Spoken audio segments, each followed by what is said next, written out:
Right, good morning and welcome to Good Morning Kenya. It's a cold, chilly and rainy Wednesday morning, being the 29th of March 2025. We're in the 26th. Oh, 26th, yes, Oh, yes. 26th, one day behind.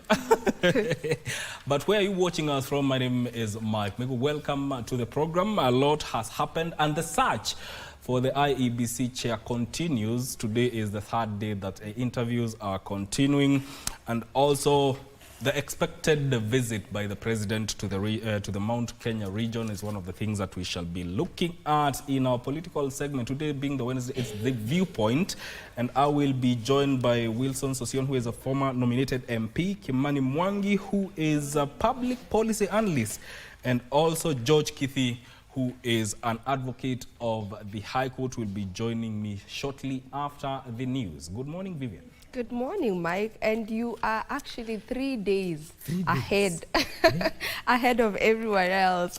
But a very good morning to each and every one of you who is tuning in on the show. This is Good Morning Kenya, and we are broadcasting to you live from the broadcasting house, and we are here to ensure that you get to know everything that is happening in this country. And Mike will be tackling politics immediately after the news. That is around 7:15 a.m. and I will be coming in at 8 a.m. with an interview with a very educated lady, and a lady who is doing great works in the cyberspace as our woman at the forefront. Her name is Evelyn Olo, and she is the founder a cyber school and is also a digital development expert. You definitely want to stay tuned for that conversation, as we will be talking about cybersecurity and women in tech overall.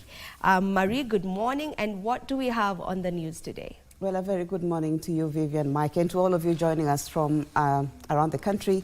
Definitely a rainy, morning here in the city. And coming up in the bulletin this morning, 3 suspects arraigned in a Nyamira court for assaulting a widow during a burial of estranged husband, as women members of parliament vow to ensure justice is done.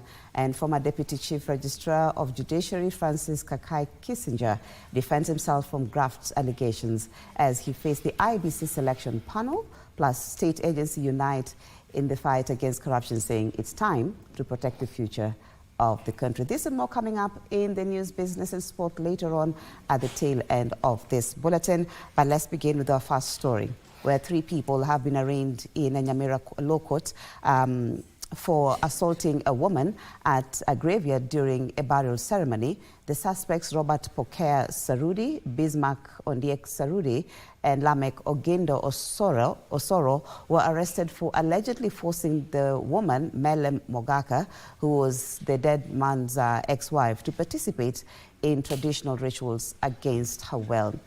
Their lawyer, however, says police have arrested the wrong people while the culprits are still walking free. The incident has been condemned by women legislators who have vowed to ensure perpetrators for legal action against the perpetrators.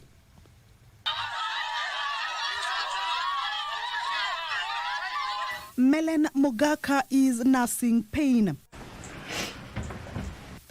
of bearing her father's children, but she also has physical wounds that she is nursing after she was brutally attacked by her in-laws for allegedly refusing to take part in a burial ritual. The ritual in this case was declining to throw soil into her ex-husband's grave. The video that has since gone viral has sparked outrage across the country. Mogaka, who had separated from the deceased husband for over 9 years, had brought her children to bury their father. Nimetendewa hata siyuko hali mzuri. Penye nilifanyiwa CS juu nimefanyiwa mara 2. Ni hapo nimekanyagwa, nimefura mwili mzima, nilienda hospitali. Nataka tu serikali nisaidie juu sina uwezo wowote. Huyu akanipigia simu, mama, hapa ni kubaya. Sieli turudi. Na mimi nikapewa simu nikapigia mzee. Msichana anasema ameanza kutisiwa mpaka amegongwa eti. Tukaelewana. Iko mtu anaitwa Matiani ambao iko na gari hiyo nguo yellow. Anaitwa OCS Matiani. Tulisikia na hata alinieleza niko na namba yake. Haya, na mwingine ni askari aongei, huyu ambaye anachapa mtoto yangu. Lakini ni kazi nilielezwa, ni kazi ni ya nani? Ya marehemu. The National Police Service, through a statement, condemned the attack, terming it regrettable and devoid of civility and basic human dignity. On their part, the Kenya Women Parliamentary Association and the Kenya Women Senators Association have added their voice, calling the incident a blatant violation of human rights. The violent assault and criminal behavior by the gang of criminal adult men who descended upon her while she had gone to attend the funeral of her late ex-husband was uncalled for and has no place in our modern society. I am particularly disturbed that this assault on this lady actually happened in the presence of leaders of a church, because we had leaders of a church who conducted that burial. It happened in the presence of leaders of a community. It happened in the presence of administrators of government. That says a lot about the place of the woman in our society. National Gender and Equality Commission, NGEC, has also condemned the incident, saying gender-based violence is not culture, calling for swift police action. The three, Robert Pokea Sarudi, Bismarck Ondiek Sarudi, and Lamek Ogindo Osoro, were arraigned in court. I have noted the contents thereof, balancing the need for adequate time for investigation in this sensitive matter and the right of the respondents not to be held beyond the stipulated period. I direct that the respondents be held in custody for 7 days. Should the IO require more time, you are at liberty to make that application before the duty court on 1st of April 2025. They, however, did not take plea, with the investigation officer requesting for 7 more days to complete investigations. Their lawyer, however, maintains the police have arrested the wrong people while the culprits are still walking free. Kwa sababu hawajasomewa mashtaka, ndio maana tunaomba wale wenye hata wanaona hiyo clip ama hiyo video wanaweza saidia maafisa wa polisi ili waweze kushika wale watu ambao walifanya hiyo maovu. And political leaders, clergy and members of the public are calling on authorities to hasten investigations and bring to book suspects in the murder of Lucy Wamaitha, the 32-year-old who worked for a Kiambu County-based non-governmental organization, went missing on the 16th of January while on a work trip to Meru with her boss. It is alleged that she blew the cover on mismanagement of money within the NGO by her boss. Her mutilated body was discovered inside a bag dumped in Sagana River.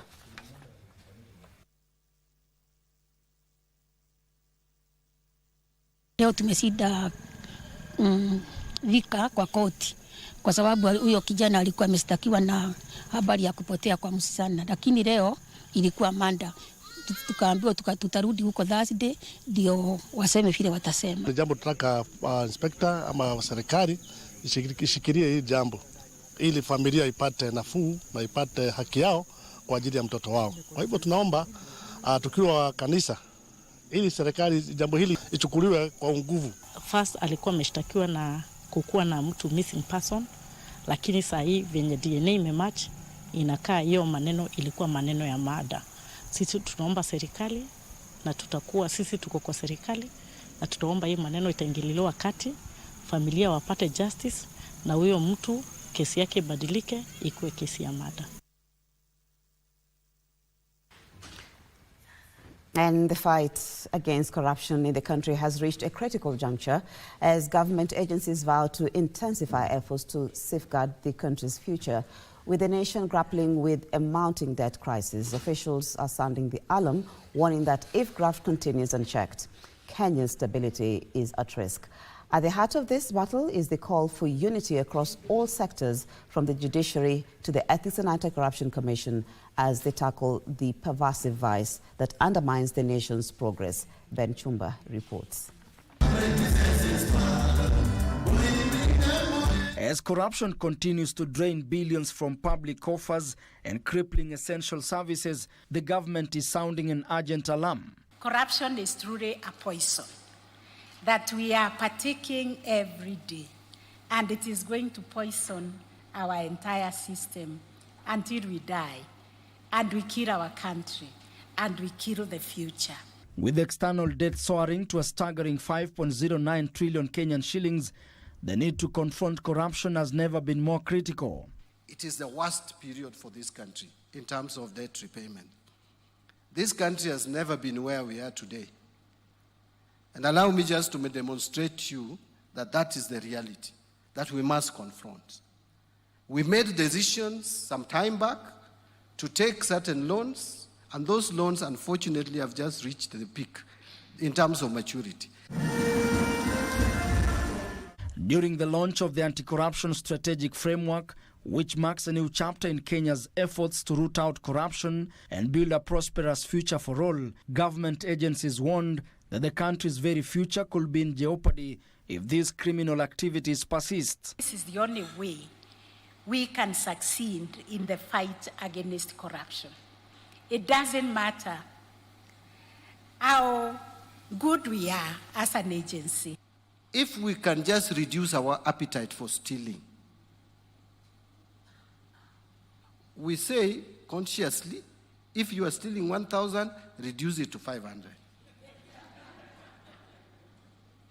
If we consciously reduce the theft to 1 billion, it means we'll be saving 1 billion per day for 365 days. In a year, you will save 365 billion shillings. The judicial system in the country is undergoing sweeping reforms to ensure courts are free from corruption. There are so many brokers who hover around the courts, telling people, prying on vulnerable litigants, especially widows who come to court to seek for services. And they are told, I can expedite your case. According to the Ethics and Anti-Corruption Commission, EACC, in the past 5 years, the Commission has saved the country over 41 billion shillings by preventing misuse of public resources. During the same period, the Commission completed and forwarded to the Director of Public Prosecutions 762 cases for prosecution. The ODPP, in conjunction with the judiciary and EACC, have effectively dealt with corruption cases involving high-profile individuals and has managed to secure convictions in high-profile cases involving governors. This multi-sectoral framework will enhance coordination across key areas: prevention, investigations, arrests, asset recovery, prosecution, and trial.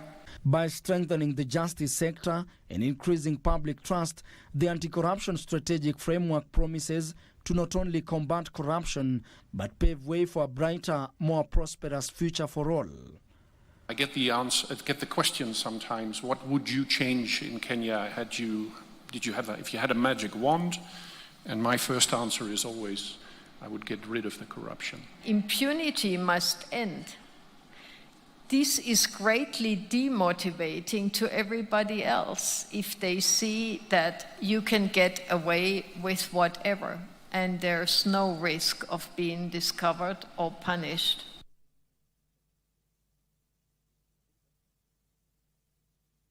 And former Deputy Registrar of the Judiciary, Francis Kaikai Kissinger, I beg your pardon, has told the IEBC selection panel he was dismissed by the judiciary for allowing investigations into a 300 million shillings graft case in 2015. Kissinger, who was among 4 applicants interviewed on Tuesday, denied any culpability in the case in which he was recommended for prosecution alongside the then Chief Registrar Gladys Beausoleil over the controversial procurement of a palatial home in Runda for the then Chief Justice. Abdiaziz Hashim has details of the interviews for the post of chair of the electoral body. Back in 2015, the then Chief Registrar Gladys Beausoleil, alongside High Deputy Francis Kaikai Kissinger and other high-ranking judicial officers, made the headlines after the Ethics and Anti-Corruption Commission (EACC) recommended their prosecution over graft claims. And among the people who EACC recommended for prosecution was also your name. And while you are serving, you don't understand what will hit you. 10 years later, that I have a questionable integrity question, then I wouldn't have applied. I applied knowing very well, with clarity of mind, that I'll walk the path of truth. The incident will feature as he presented himself to be interviewed by the IEBC selection panel for the post of chair. There were issues or investigations touching on one of the courts that had not been constructed. The investigating agencies heard about it and moved into the institution.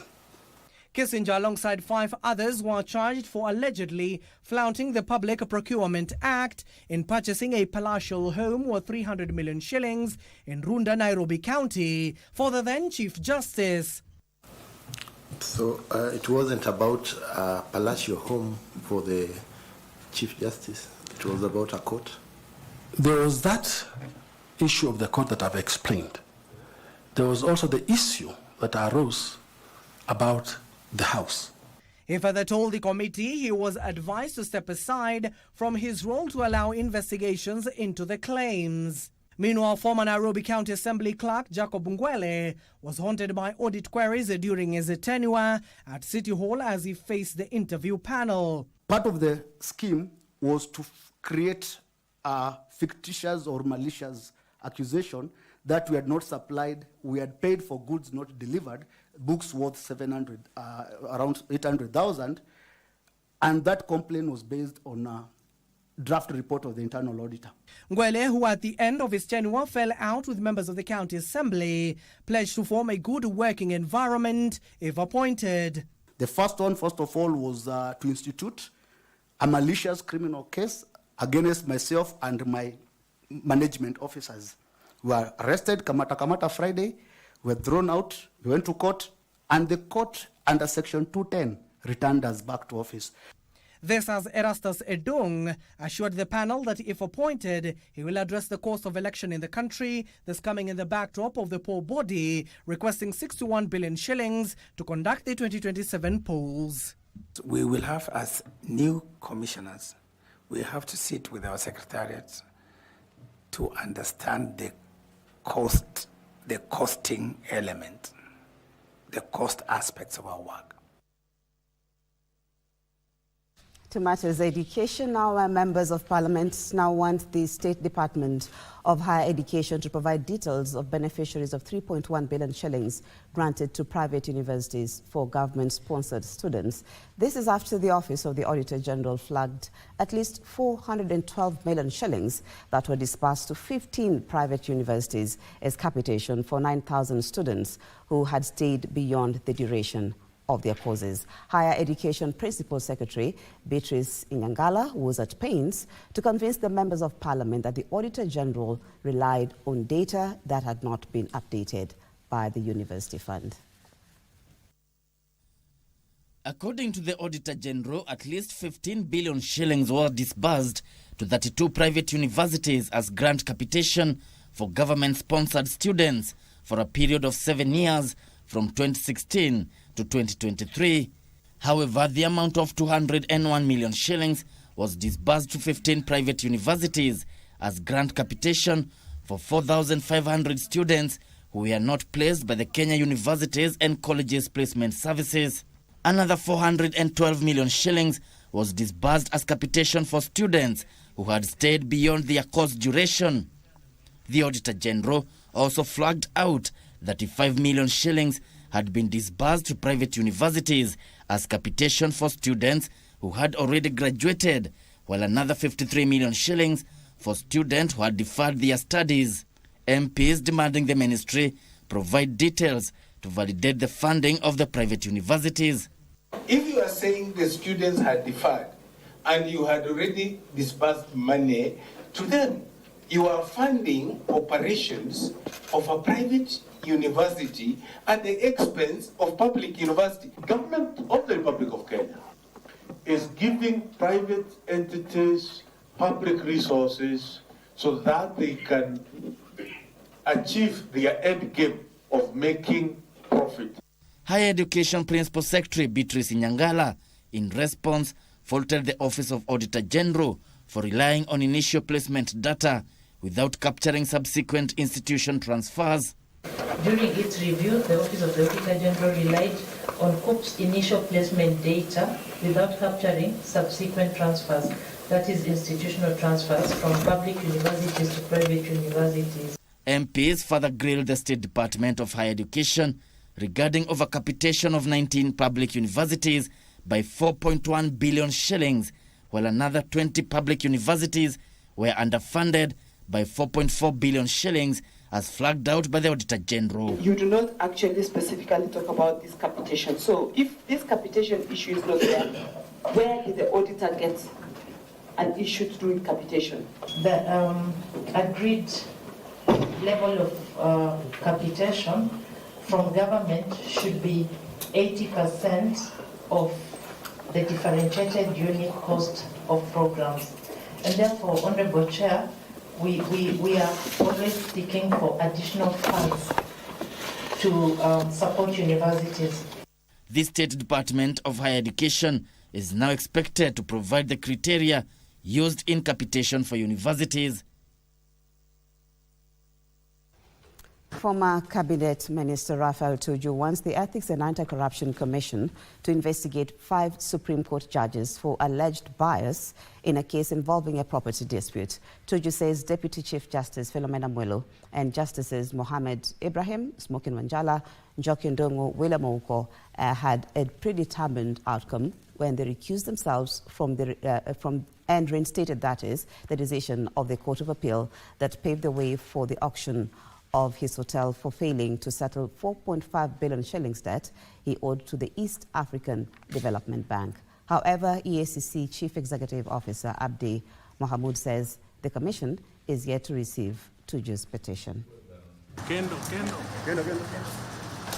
After hitting a snag at the Judicial Service Commission in his petition to investigate alleged judicial misconduct by 5 judges of the Supreme Court over a property dispute case, Raphael Tuju has turned to the Ethics and Anti-Corruption Commission to seek remedy. After presenting a dossier to the EACC Chairman Bishop David Oginde, the former Cabinet Secretary slammed Deputy Chief Justice Philomena Mwilu and Judges Mohamed Ibrahim, Smokin Wanjala, Njoki Ndongo and William Ouko for accusing themselves but going ahead to make a ruling. If you recuse yourself, you don't give a back pass. You put your pen down and you say, we recuse ourselves, take this thing to the Chief Justice so that the Chief Justice can decide on a way forward. By the time they're recusing themselves, the evidence and the affidavit which was before them had been recanted by bank officials. So there was no case.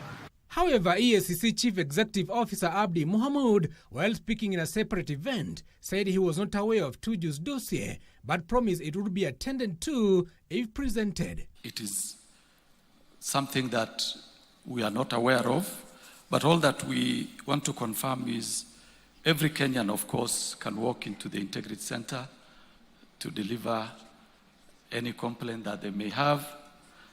It will be analyzed and, of course, dealt with. Tuju castigating the 5 judges for obtaining a court order that stopped the Judicial Service Commission from hearing the petition. They have gone to court to stop the Judicial Commission from getting their response. The question I'm asking is that why are they afraid to respond? The former Cabinet Secretary also wrote a letter to Chief Justice Martha Koome last Friday over the matter. The 5-judge bench reinstated the ruling of the Court of Appeal that paved the way for auctioning of Tuju's property located in Karen in a 4.5 billion shillings debt dispute with the East African Development Bank. One of the things I complained about, because I put that in the letter and I can repeat it here, is that they said, we see your point, Mr. Tuju. We think you have a point. We are going to continue with this looking at your case. But in the meantime, you can give your properties to the bank, and if the bank sells them, the bank is so rich they can always compensate you. He, however, denied claims he was part of a scheme seeking to oust the Apex Court. And family, friends and colleagues have mourned the late budding journalist Frederick Parayio as a dedicated media professional who strived to uncover the truth, which brought to light crucial issues affecting the society. The late Parayio, who was laid to rest at his family home in Lolgorian, that is in Kilgoris, in an emotional send-off, was described as a bold journalist who gave a voice to the voiceless and inspired countless individuals with his unwavering commitment to journalism. Fred met his untimely death on the 21st of March at his residence in Nairobi.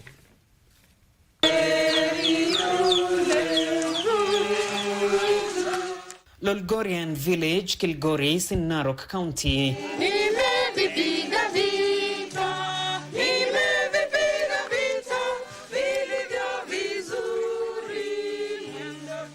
A cloud of grief and despair engulfed the atmosphere as family, friends and workmates converged to bid farewell to the KBC's dedicated journalist Frederick Parayio.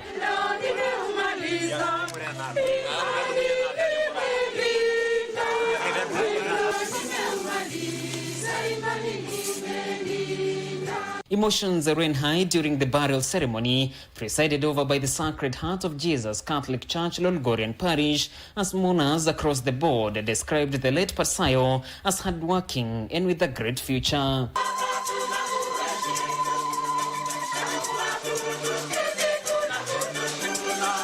For his family, the vacuum left by Parayio's demise might take forever to fill. In her condolence message delivered by KBC Managing Editor Graham Kirwa, the corporation's Managing Director Agnes Kaleche mourned Parayio as a dedicated journalist who strived to unravel the truth and give a voice to the voiceless in the society. On behalf of the board and management of Kenya Broadcasting Corporation KBC, we extend our sincere condolences to your family during this incredibly difficult time. Frederick Parayio was not only a talented reporter, but also a cherished member of our team. His passion for storytelling and dedication to uncovering the truth brought light to many important issues in our community. Poleni sana kwa jamii, poleni sana kwa marafiki, KBC, kanisa na jamii ya walimu, tunasema pole na wacha Mungu awafariji wakati wa kilio na huzuni sana kama siku ya leo because of losing such a young. His friends and workmates described him as a man who lived an inspirational life and brought a smile to everyone around him. Parayio nimemjua sana, amekuwa rafiki yangu, nimesoma naye katika chuo kikuu na baadaye tukafanya kazi pamoja. Amekuwa kijana mwenye bidii, kijana mwenye kujituma sana katika kazi yake, na mimi kama rafiki yake nitamkosa sana. Parayio was more than a friend to me. He will always pass by in the studio, say hi. We shared some good memories that I will always remember, and we will really miss him. Parayio was a vibrant and joyful soul, a true jokester. I remember him as a dedicated journalist who was burning with zeal to leave an impact in the media industry. He's someone whom I shared with a lot of ambitions, dreams and aspirations, and his void will be felt and will be a big impact, and I'll truly miss him. Parayio was a wonderful person. He was very jovial. He was this one person that you could talk to, you could joke with. The late Parayio forged an illustrious career at the Kenya Broadcasting Corporation, spanning at least 3 years, and served in the KBC Channel 1 TV General News Desk until his demise.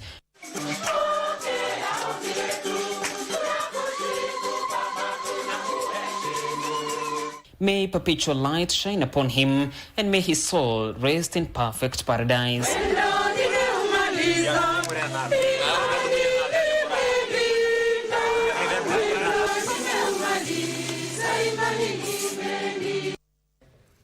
Indeed, we will miss him, Frederick Parayio. I'll definitely miss his smile, walking around the corridors, always jovial, as my colleagues have already said. May his soul rest in eternal peace and rest with the angels. Frederick Parayio, sympathies and condolences to the family, friends, and also relatives. Now, to agriculture, where Kenya, well, that's where we come to the end of the bulletin this morning. Thank you so much for taking the time to start your day with us here on Good Morning Kenya. As always, we'll be on standby to bring you all that is happening in as far as the IEBC as interviews is concerned. Coming up next is my colleague, Mike Migwe.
Wellness is important in our daily lives so that instead of just surviving, we should be thriving. Ways to prevent a stroke or heart attack is for you to know what conditions you have by regular checkup. People don't know they have hypertension.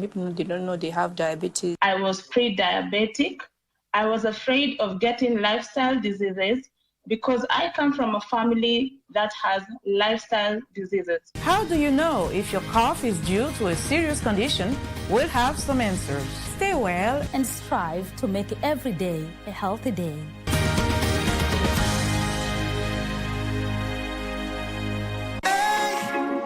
Friday night again. Greetings in the name of the Most High Jah Rastafari. My good name is Marley Moses, the positive warrior, alongside... Yes, sir, DJ D-Rage, the baddest. Each and every Wednesday from 10 p.m. on KBC Channel 1 TV. Tunakuletea the biggest reggae party in 254 in a yard extra. Extra niceness of reggae music. Extra dose of entertainment. When the thing is nice, we have to do it twice.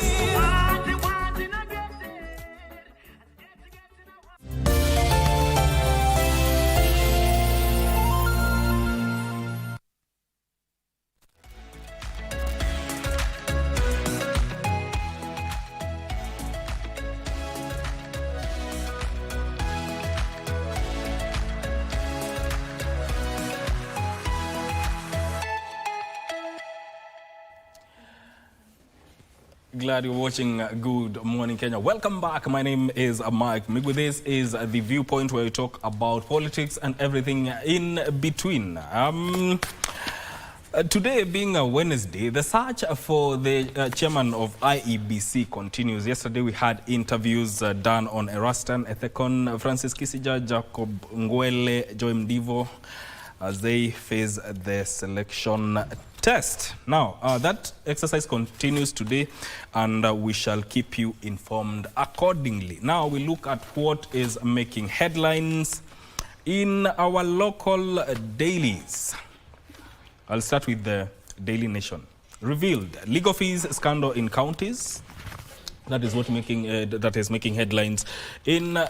On the Daily Nation, revealed legal fees scandal in counties. A county paid a law firm 10 million to defend a civil case where the plaintiff had sued for 1 million in damages in a textbook case of misuse of taxpayers' funds by devolved units. And the Auditor General says this is replicated across the country, with senior officials often ignoring set guidelines despite having capable in-house lawyers who can take up some tasks. There's a tabulation here of the counties that have accrued the highest legal fees, with Nairobi leading with 21 billion shillings.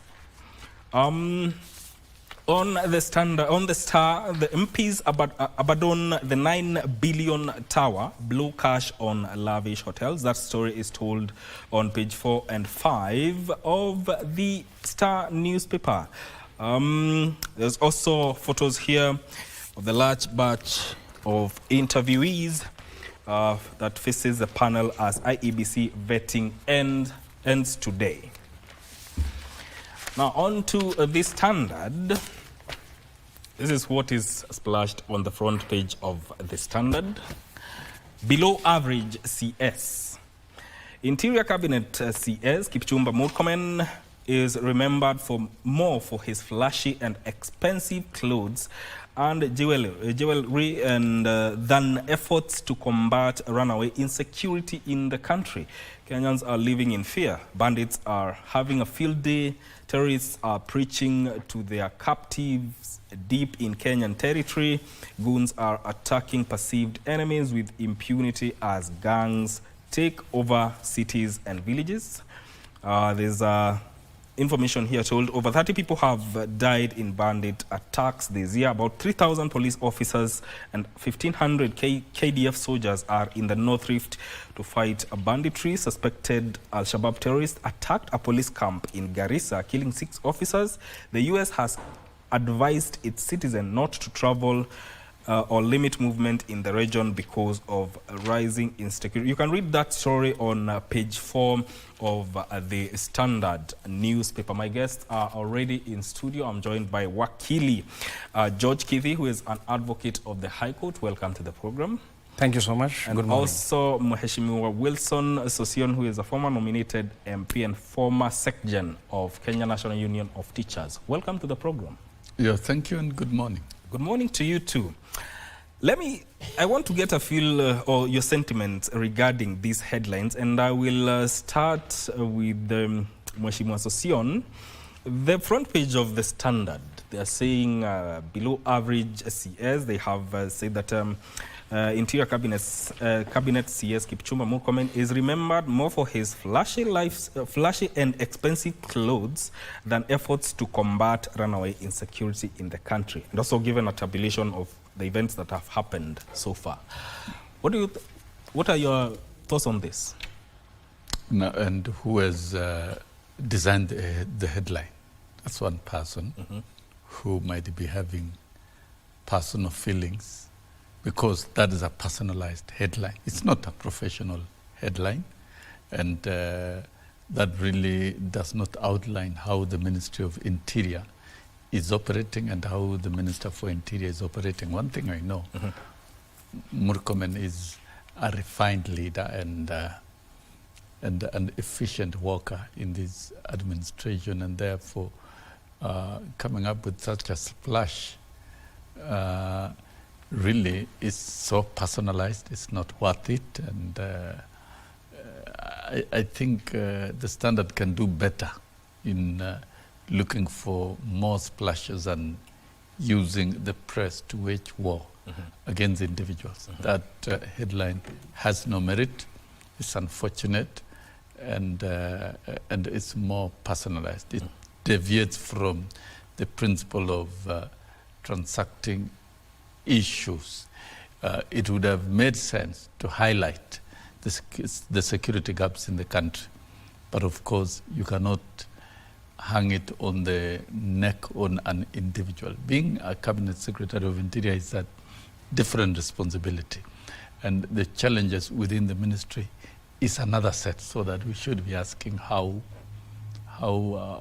is the CS dealing with that, and that of course invites a right of reply from the CS, and the manner in which that has been phrased is deliberate damaging of the integrity of the person of Kipchumba Murkomen. I don't see it. It doesn't fit the current bill of politics and leadership in Kenya, where we really need to concentrate on issues rather than engaging in personalized attacks of individuals. That is not right. Wakili Kithi, over 30 people have died in bandit attacks this year. About 3,000 police officers and 1,500 KDF soldiers are in the North Rift fighting banditry. It's also said that politicians and officers are accused of contributing to insecurities, thereby undermining security efforts. First of all, your take on the headline and the security situation. I think the headline is objective. And I'll tell you why. It is the duty of all tools available for Kenyans to be able to inspire work ethic and check on the work ethic of public officers and state officers. It is not in our duty to clap for public officers. It's not even our duty when public officers have done their job to tell them they've done their job, because that's what they're paid to do. But if they don't, we experience it. If they do, it's our right. So it is not therefore in keeping when we see newspapers clapping for CSS, because the health sector is supposed to be at its best. Security sector is supposed to be at its best. Education sector is the best, because we pay for it. We're not in this country for free. We actually pay to be in this country, and if you don't pay, it's punitive, because it's criminal. Now, when you pay for security, and Mheshimiwa here, probably if he plants himself in Marsabit, and a relative is killed, a loved one is killed, a police officer who fends for his family is killed on account of banditry, on account of people brazenly coming to this country, hooded, in very macabre dress code of Al-Shabaab, and preaches in Islamic, and threatens the souls, but then singles out those that are Christians and those that are not Christians and Muslims. That's not how we live in this country. But then we have no accusatory person, and we should just keep quiet, and the media should keep quiet. No, the media should highlight it. In fact, that language is tempered. It should have been worse than that. I'd like the headline to be worse than that, because then it is the only way when we pump fear into civil servants and state officers, so that they fear that if they do not work for the people, then the people will say those things unto them. When we say those things unto state officers, it's not that we don't like them. In fact, it's not that they're not our brothers, not that they don't live among us, it's not that we don't benefit from them. It's because at the instant of that discussion in the context, they have failed. And who then has failed? It is easier to say the president has failed the country because there's insecurity. But no, there's someone who at this context, the buck stops at that person. For instance, why would an unprotected individual be beaten at Kasarani? And that's a person of certain keeping in society. Why then would it be that if I live here having criticized so and so, I get beaten for it? Where is the freedom? And who then has to guarantee me? Remember, when I give my money and Mr. Sosion here gives his money, he gives his money to government. No government comes to power with his money. But there are certain guarantees which we have agreed in a constitutional dispensation. Meaning, I give you money in form of taxes, you take care of everything except the right to self-defense. But everything in law, you must take care of it. If you don't, you're failing. But if you don't, such as death occurs, you fail even more. So if you are employed or you take a state job, you have certain obligations. You not go there so that we smile at you and we praise worship you, or we kneel down upon you. No, you are a servant for the people. And if it's about security, please do it. Because people are dying. And death is no joke. There are people who are mourning, and there are people who then will not go to school, or children will probably alter their lifestyles on account of their parents having been killed. Some chiefs were abducted from this country. A group of chiefs were abducted to another country. in the reign, in the context, in the regime that's being criticized. So what is our role then? In fact, leave us out. What is our role of the media? All newspapers should have actually have ganged up to put the same headline so that then somebody does his job. Or maybe he's new on the job, or maybe there's an excuse. But do I pay my taxes to swallow at excuses? No, I want the best. And Kenyans deserve the best. So when it has not hit you close, it's okay. It is far off because it's in Lamu. It is far off because it's in Marsabit. It's some chief I don't know. When it is your brother who is the chief who's being killed, then it'll hurt. So we ought to feel the same. We can't, of course, empathize, but at least sympathize with the victims and not come to protect at government. I think government has a duty. This government or any other government must do its duty. Whether it's me, Mr. Sosion, or Morokomen on that seat, we all must do our duties, especially because we pay for that. All right. Bwana Sosion, he makes a valid point. And now, given the spate of security incidences that we've had in the country, they have not even gone unnoticed. We are now having the US issuing advisories to its citizens within the country. Where are we failing in terms of security? Well, I'm not a security expert myself, neither Kitty nor you or the rest of us. But now, when we talk of security gaps, we don't need to personalize. When we deal with issues in this country, let's point out the issues clearly as they are and as they occur. And I don't think the security of this country has run out of control. Factually speaking, of course, there are still bandits and rustlers in the north. They did not start yesterday, and they did not start when Murkomen walked to office. They've been there. It's work in continuation to bring it under control. The effect of terrorists from our across borders is a reality. It didn't start yesterday. They've been there, but they must still be brought under control. So I agree there are security gaps, and those security gaps must be dealt with. And even as they are dealt with, we don't need to exacerbate by communicating worrying information to the country. But then it is important to point out the real issues, and this is where the media must come in to help. But you lose the plot when you bring two issues. And you know, in communication, when you are looking at two items, then you have your focus divided. The focus should be the crimes being committed within the borders of the Republic of Kenya that should be highlighted. And of course, the first stop you check who is responsible. For example, if a police station is attacked in Garissa, what exactly happened? We need status of facts of the status and what has been done, what intervention measures are in place.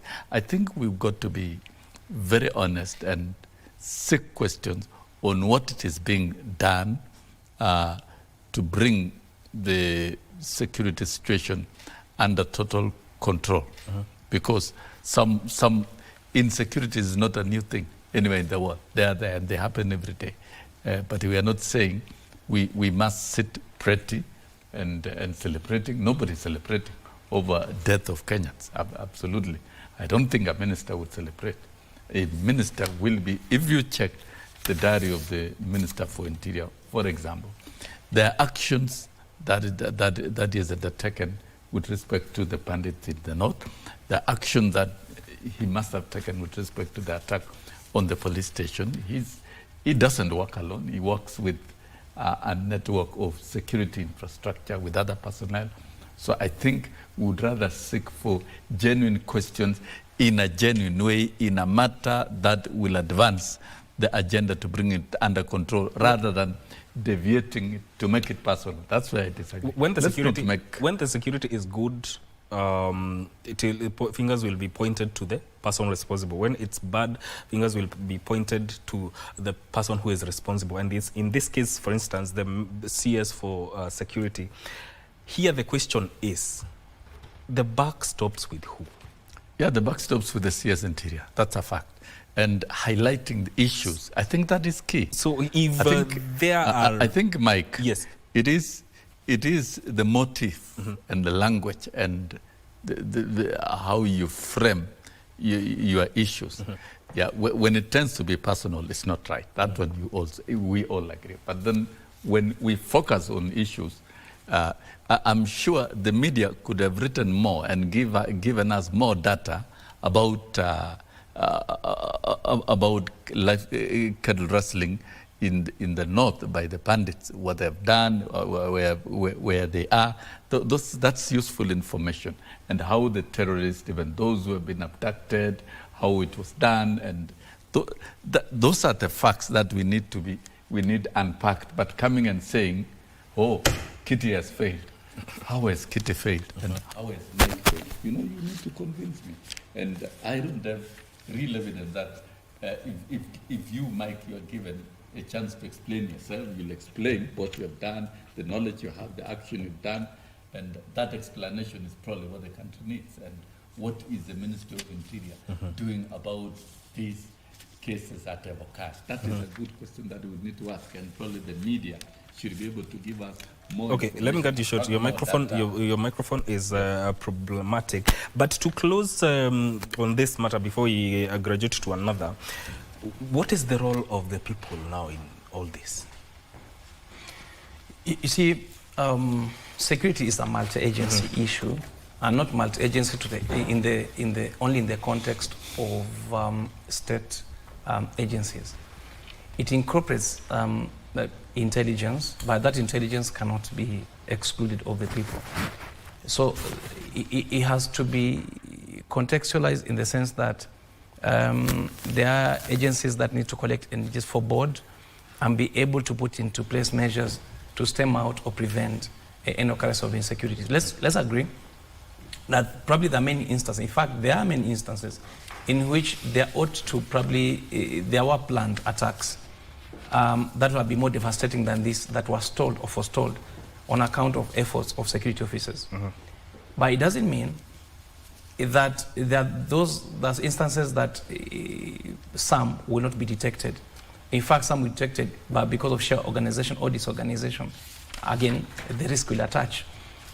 But you understand that we can't excuse insecurity on account of normal risks. It should be abnormal and not the norm. The North has now become the norm in account of insecurity. In fact, we have had cases in which teachers who teach in the North are killed on account of either their religion, their background, or for some sheer reason that is unreasonable and unavailable in constitutionality. So it is not an issue of the other day, but then we condemned. Now we will condemn. In future, we will still condemn. By the way, Mourning is a very good friend of mine. In fact, a colleague in the legal profession. I've been very close to him, but I want him to succeed. But he's not going to succeed when I have to defend him. He'll succeed because if I met him today, I'll tell him the same thing. You are underperforming Mourning because we don't have to have these insecurities. And by the way, if you compare these incidents, they're being highlighted now because a few months ago, before he came in, there are no such incidences. And when they occur, even those few months ago that there was no such occurrence, if they did, we will have highlighted in the context of whoever was in power. So we're saying that he needs to improve in the performance. And it doesn't have to be him. He needs to reorganize and stem out such issues. For instance, if there are state officers that are working under him, and there's need to be a reshuffle, there's need to be transfers, there's collaboration, or in fact, the state security has been infiltrated or is supporting or not doing its work, omissions, acts of commissions, they have to be stemmed out. So there is a duty that has to be performed. That duty is what we're talking about. And we're not here to praise and worship, like I've said. We're here. Our duty under Article 1 as citizens is exactly what is being done by the standard. And by the, as they say that, what is the opinion of the people in the village where 6 people were killed? What is the opinion of the families where chiefs were abducted? What is the opinion? It's worse than that, because they were affected in person and in the close proximity of any other Kenyan, including the standard. So as the standard says that there's a worse return of verdict on those that are actually affected. So the point then remains, let the state do its duty. We don't have to have people die for people to work. It's their duty to wake up and work, and that must be done. No excuse for it. Yes. I don't think we can excuse it. All we're saying is insecurity is run away now. Yes. Run away because more than one person has died, and one already is too many for a person to lose his life on account of his security in a place where somebody is supposed to provide that security. So, how then do we bring in accountability in these matters? Because there are events and we can't ignore them. How then can the CS now be able to address and bring real change in this sector? I think we are having extremely exaggerated expectations that once a CS is in office, things work automatically, and a CS operates like a magician. Far from it. I think what we need to do is to be objective. We are always, all ministries face challenges. And the issue here is, what is the ministry doing to address those challenges? Those are the questions.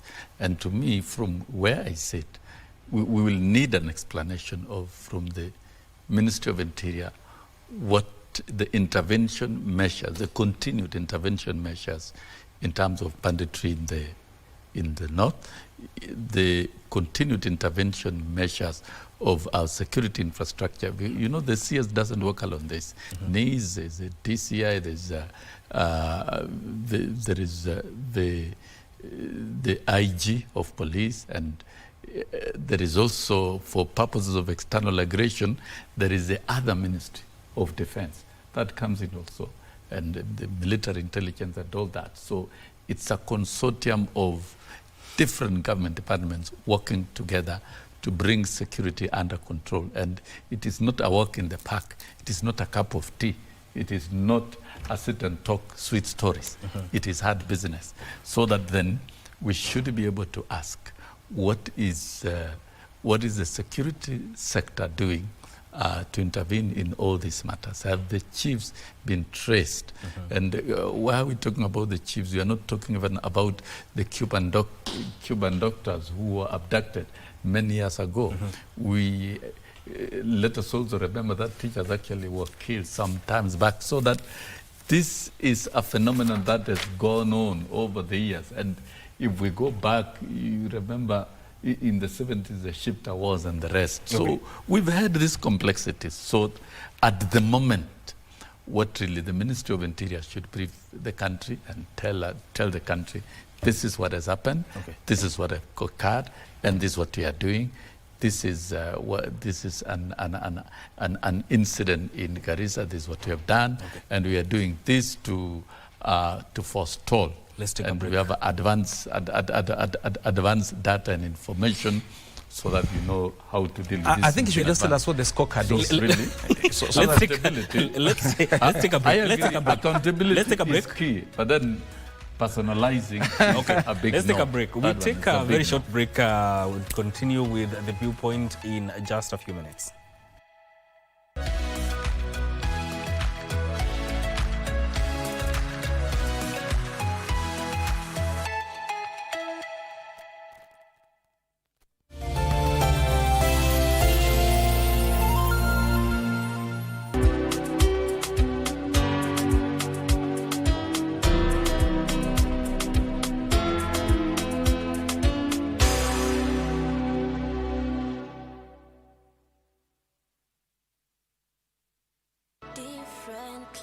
Unaona vile mtoto analia alafu watu wanakuambia nyamaza.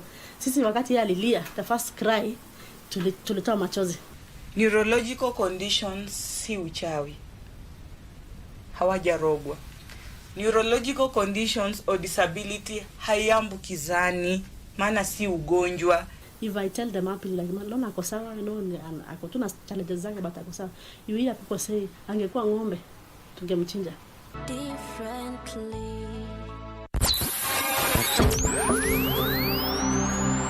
Pindi tunapowasha vifaa vyetu, tunapata fursa ya kutangamana na wasikilizaji wetu.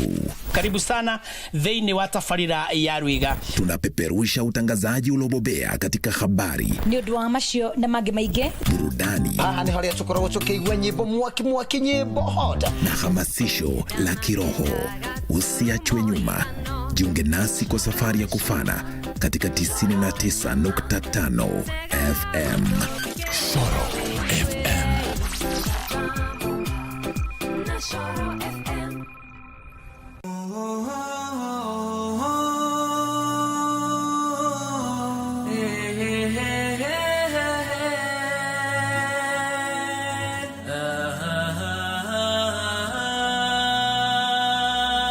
Tumsikize Sheikh Danun ili aweze kutufahamisha kuhusiana na kisa hiki na mengine mengi ambayo yanafungamana na jinsi ya kuchuma mazao ya mwezi mtukufu wa Ramadhani.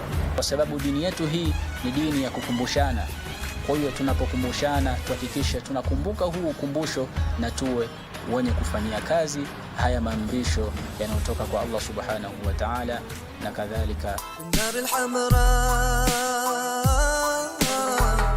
Allah ya Allah, Rasul Allah, Rasul Allah.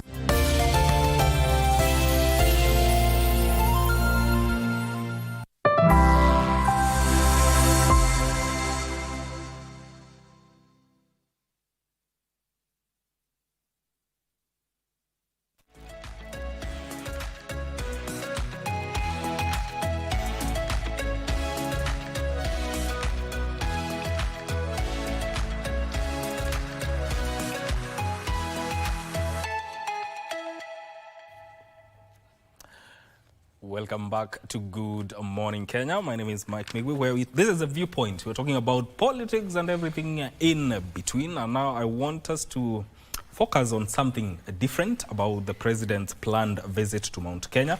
There's a story here that is told on page 5 of The Standard. Ruto blows hot and cold over Mount Kenya. President William Ruto's visit to Mount Kenya region hangs in the balance after differences in opinions of members of his inner circle. That story is told in detail on page 5 of The Standard. Some allies have cautioned against visiting the region while the agreement with Raila is still fresh. What do you make of that, Wakili Kithi? Well, politics aside, yes, he's the president of the Republic of Kenya. Yeah, he ought to have the liberty to go to any region because his dominion is all over the country. So I do think he should visit the region without any inhibitions whatsoever. However, politics said he ought to have a background check on his itinerary. The truth is, there is a sense of betrayal and activities or acts and certain omissions in the past informing that that narrative in the Standard, being that he had a deputy president who reigned for some time, but then there is a popular belief that the impeachment of Gachagua was state-sponsored and backed by the state fully. And in fact, there's a narrative, again, in Mount Kenya, very popular, that it is an injustice. The appointment of a replacement from the region has not settled that feeling. And basically the meeting of minds or the Mount Kenya general psyche, that was an injustice. And therefore, the argument as to whether he should visit now or not is a question of the reception. Yes.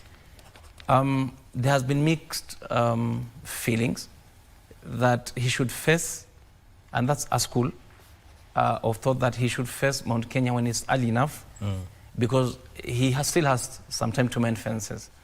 Fast forward to the general election that is about 2 years away.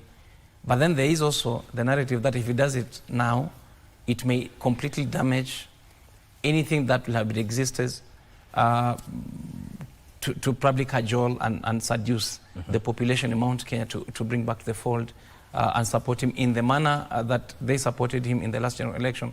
Or alternatively, a good percentage will be enough for him to get a second term, probably without a lot of rusticated efforts. But I must say this, that politics is a question of addressing interests. Interests not based on personalities, but interests that affect the people of a certain region. That's why if he goes there, it may work, because he may go there and address the issues that are affecting the people of Mount Kenya. They are Kenyans and they deserve development. They are Kenyans and they deserve that the issues that affect them to be addressed.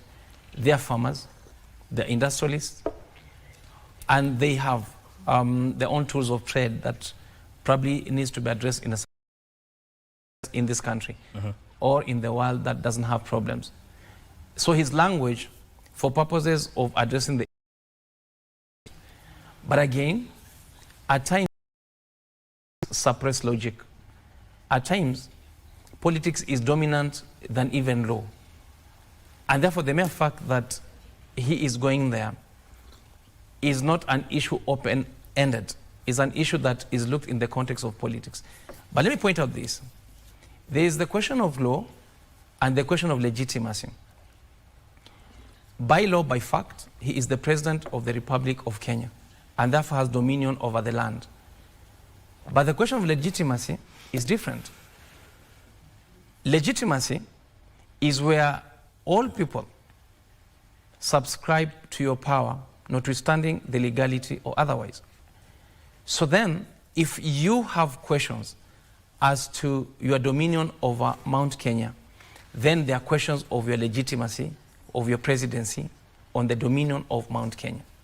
Fast forward, therefore, is that the legitimacy of his presidency over Mount Kenya has gone down. Because legitimacy may not be constant. You may be highly rated when you come into power because of hope and expectations. But in the manner in which you conduct yourself or interact with the problems that people are suffering and the expectations, then your legitimacy and ratings may go down. It is therefore factual to say that his legitimacy and ratings in Mount Kenya have gone down. And he needs then to up his game in that respect. Upping the game is not by staying away from it. Because comparatively, he's made many inroads when times were good with Mount Kenya. And many, many inroads and many promises that he made. But after that, he's kept away, especially after impeachment of Gachagua. He has never stepped there. Others go, but he doesn't. Because it is perceived to be a hostile environment, and that's politics. And it's normal. Anybody in politics, even in a fiefdom such as a constituency or a sub-county, there are places where you will be welcome because of how you have related with them and with your home, where you've come from. But in other places in the fiefdom of a sub-county, that you may not be welcome, it may be hostile. And those dynamics keep coming and going. So how he plays his cards will be very important, obviously, with an eye to 2027. I think the verdict should be, he is the president. He should go, he should face it, and then he should be able to address the issues as they come.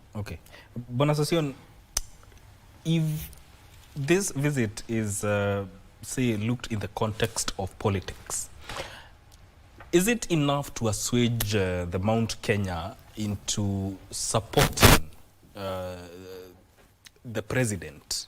Or should it be viewed from a prism of a development tool? You know, the president is a political leader of the country and he's the head of state. And he has purpose to unite the country. That is what all of us must underscore.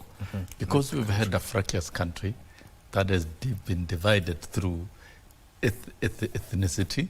It has also been divided through exclusion, political exclusion over the years. The winner takes it all. If you are not part of the winning team of government, then you are out for 5 years until when you succeed. And that is what the president is trying to shed off in the country, so that we set a new culture of inclusivity where we develop the entire country uniformly. And he visited Western extensively and intensively, and he visited Northeastern, he visited Coast very extensively, he visited Nairobi. Tell me why he will not visit Mount Kenya region. He will, as president, regardless of political feelings of certain individuals and reservations. Those are, human beings are entitled, Kenyans are entitled to their political rights. But then he will be visiting, not because of politics, but he will be visiting because of the development agenda of the region. Mount Kenya is part of Kenya, and there are programs that are lined up. The president signed charters with all the counties, including the Mount Kenya counties, and the president will be visiting to ensure that those programs are implemented and they are advanced. And of course, the bottom-up economic transformation agenda, pillar number 1 is agriculture. And Mount Kenya is an agriculture-rich country. This is where you have a huge population of small-scale farmers, and therefore focusing on the issues of the people, particularly agriculture and other development aspects, will be key. Why do we talk about political fears, what people feel about you today? The way they feel about you today, it will be different tomorrow. And but can we escape?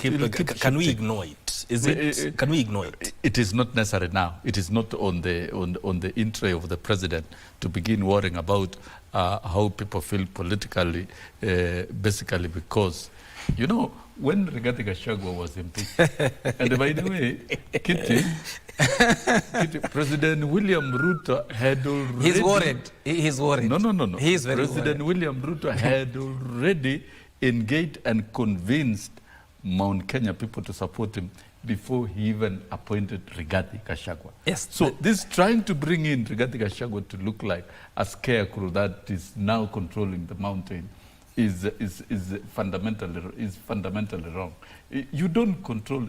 People of Mount Kenya are not free to take their own decisions the way they want, and therefore the president will be focusing on the commitments he personally signed via signature with the people of Mount Kenya. That is, it will be easy for him to escape the politics. That is development. That I've told you, is a political leader. So first and foremost, is a political head of the country and the president of the Republic of Kenya. Okay. So politics will come into play, but then that cannot stop the president from doing his work. He will go and do his work, and then the rest will be left for the people of Mount Kenya. Including the politics. To decide. All including right. the politics. Yes. Of course, people decide politically. You cannot gag people, and you cannot sit today and say, no, I want to begin controlling Mike so that he behaves in a certain manner in 2027. That is wrong, and that is not in the agenda of the president. The transformation agenda of the country, requiring stabilizing the political ecosystem and focusing on the pillars, is very important. That time for campaigning will come. And during that time of campaigning, the president will visit Mount Kenya and talk politics at that time. Okay. He cannot talk politics now. And let me tell you, the president cannot afford to talk politics because deep in his heart and in his mind is the transformative agenda of the country and of the people and implementation of the bottom-up. He wants to see that agriculture is working and farmers are benefiting, that the small-scale traders, the MSMEs are working, the ICT infrastructure is working, and the youth of this country are within the digital space and engaging, that the housing is delivered. It is not whether it should be or not, but it must be delivered. Okay. The universal health coverage, that it is delivered.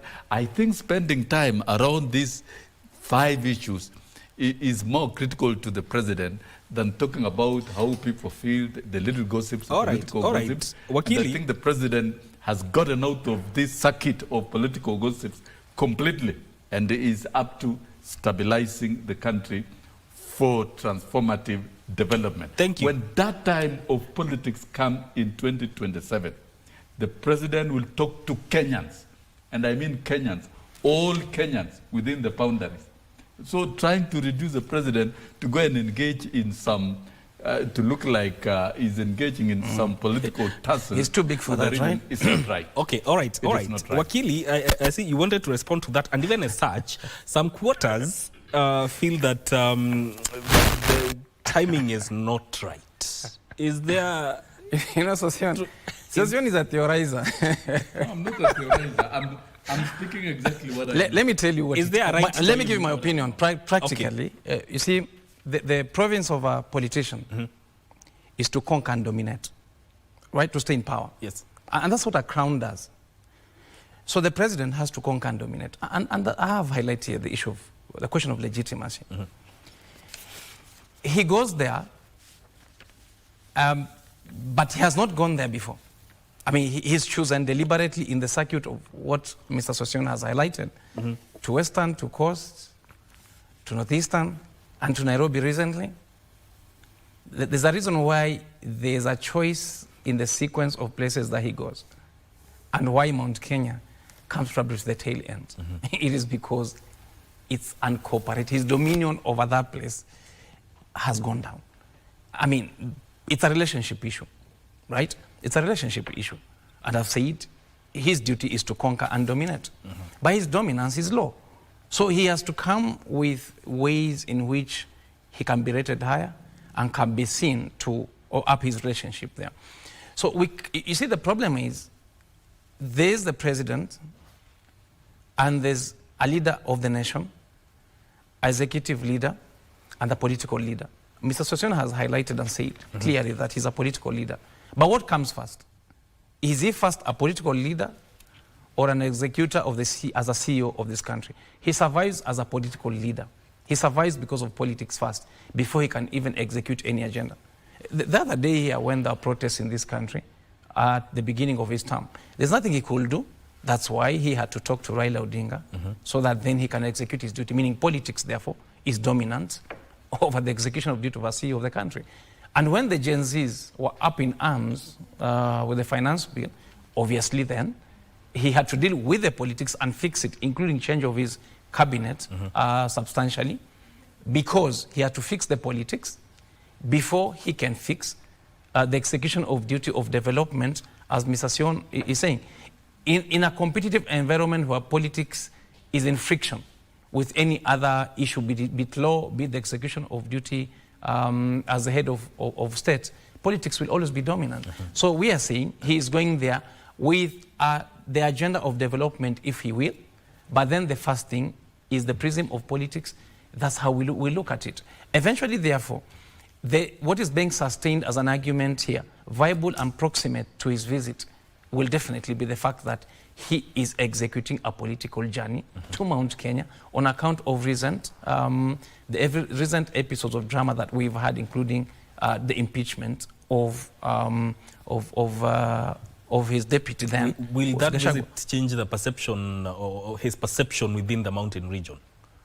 It depends on how he executes it. It's not easy for him to roll back to where he was in Mount Kenya. It's not easy. So there's a lot of work to be done, and probably that's the beginning of that work that needs to be executed, because he has no other way to handle it other than to execute his work towards a complete or substantial dominance and dominion over the population of Mount Kenya. And you know, we are saying this as an ethnic issue because Mount Kenya is an ethnic bloc, and it means therefore he used the ethnic bloc towards ascendance to power. Now he needs to use the ethnic bloc to sustain that, because he knows how to get to power, and he needs to get back to power for a second time. And that's the beauty of democracy. Democracy portends that there is supposed to be division in society, so that then you can up your argument over interest. And the people therefore have their interests that needs to be dealt with. somehow to be addressed. If he addresses the interests of Mount Kenya, then maybe he is going to placate them somehow to a good reception, number one, and two, maybe to vote for him again, as they did in the next election, and because they've already voted for him. He needs, therefore, to find a pathway towards a better relationship than the one he has today. It can't be gainsaid.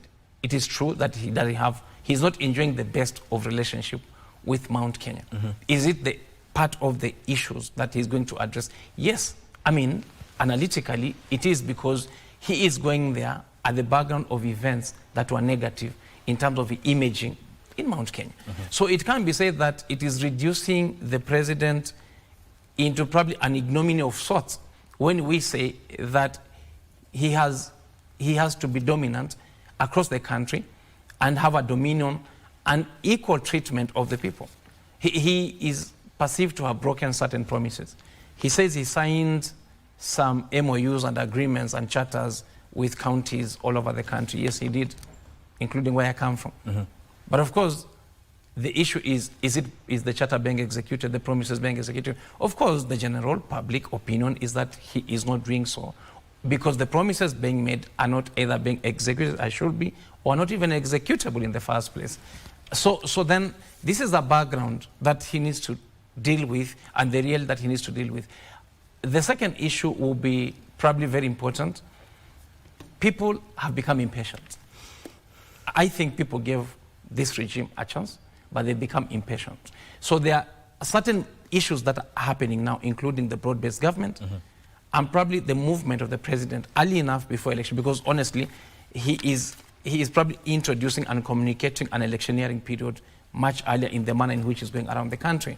It is, yes, packaged as a development tour agenda, as Mr. Sosion has put it. It could be, but it can't be lost to the people that there's politics left in all that movement, and how he's organizing himself in the country. And therefore, it is a political journey. For me, it's not a development journey. Even if there be development pronouncements, so be it. But again, he's trying to fix the politics. Yes. Now, you know, it comes in the wake of political happenings that have, in a way, shaped the president's perception in the mountain.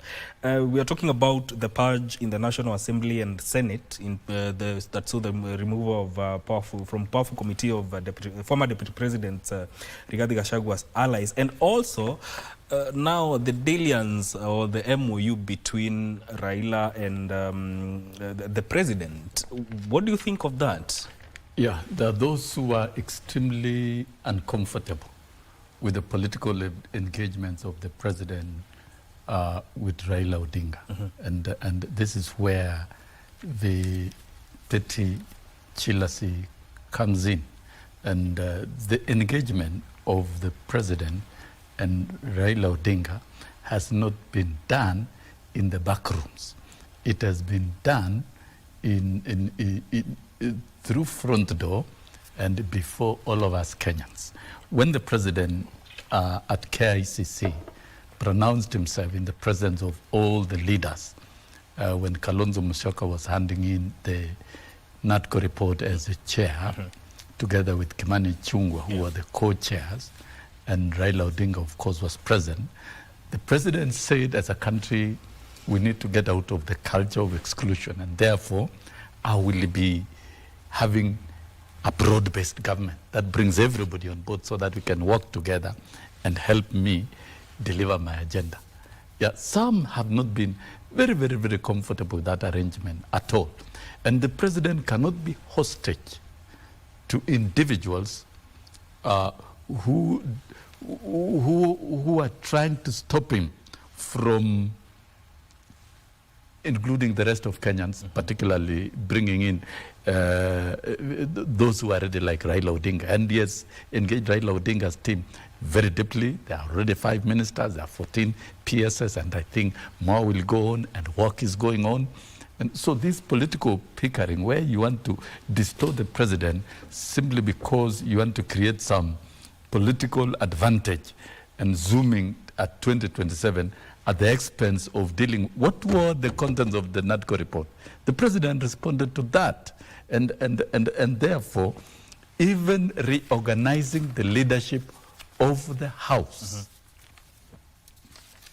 is within the standing orders, and no member of Parliament has exclusive ownership or entitlement to a position in the House. No, none at all. It doesn't mean that when you are elected as an MP, you automatically become chair of committees throughout. Mid-term, you can change and reorganize the House committees, and that was done within the standing orders of the House and through voting, which has nothing much to do with the executive. And that, so of course, once Raila Odinga and William Ruto are together, you would naturally expect political allies of William Ruto in Parliament and Raila Odinga in Parliament to work together.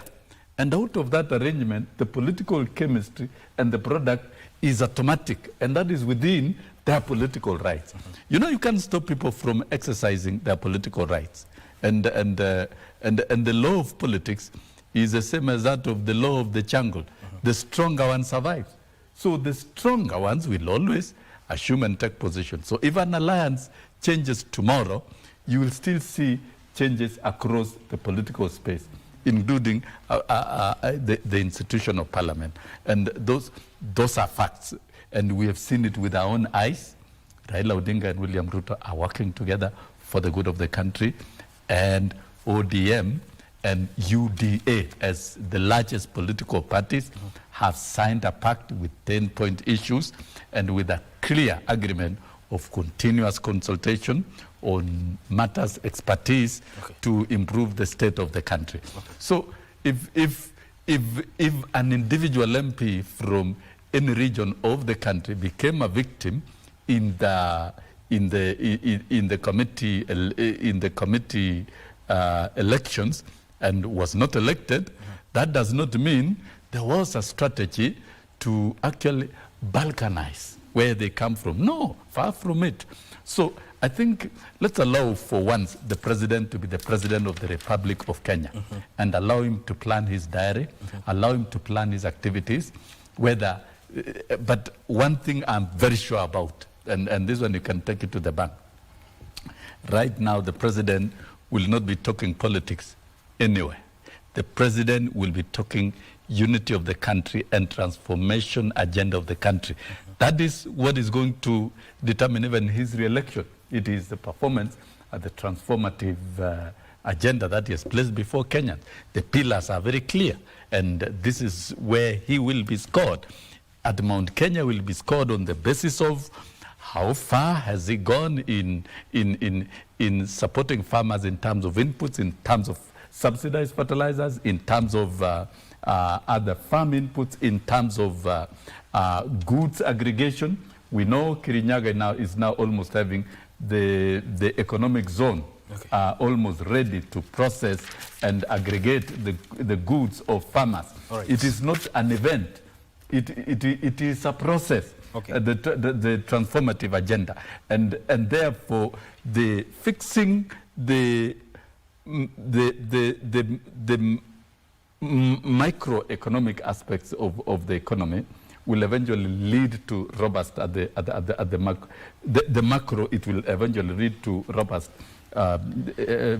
productivity at the micro level. So I think the president is doing what is right, and let us allow the president to be the president and to spearhead two things: unity and development. Thank you. Country. Unity and development. 30 seconds to give your closing remarks. I'm told we're out of time. Well, I do think that unity is key. Yes. And at whatever cost, we must expense anything else but keep the unity of the country together. I think his tour across the country has been one, to try and unify the country, but also to recreate and reorganize his dominion over the country. It is important that he continues to whatever it takes for him to create the dominion, because peace has to prevail by whatever means. And I think we need to support our government where we can, including by criticizing it and including by saying whether a CS is average or not. Yes. Bonazation, 30 seconds. This is a country of free speech, and I think being a country of free speech and Kenyans given political rights, we must also exercise that free speech with responsibility in a manner that will build the country. And of course, we are free to criticize and put the government to account, either directly as citizens or through institutions or through elected representatives. And then lastly, let's allow the president to be the president for the period for which he was elected, and let the president visit every part of the country to supervise and spearhead the development agenda of transforming this country. And let us read the word, transforming. The country must be transformed. Indeed. For the good of everyone. Indeed. But not in the interest of an individual. It is not in the interest of the president or interest of Raila or interest of any other politician, but for the good of all Kenyans. Absolutely. A country of equal economic opportunities and equality for all. We need a country of equality. All right. And that is more urgent than engaging in petty engagement. Let the president do it. Thank you. That is Wilson Sossion, who is a former nominated MP, and also Wakili George Kithi, who is an advocate of the High Court, joining us here on The Viewpoint. My name is Mike Migwe. Good morning, Kenya continues shortly.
Assalamu alaikum wa rahmatullahi wa barakatuh. Suhoor, or the pre-dawn meal, is crucial for sustaining your fast. So choose foods that provide lasting energy, tame your craving cycles, and regulate your mood. Choose complex carbohydrates such as whole grains, oats, and brown rice to keep you energized. Include proteins such as eggs, beans, and plain yogurt for prolonged fullness. And of course, stay hydrated with plenty of water to prepare for the day ahead.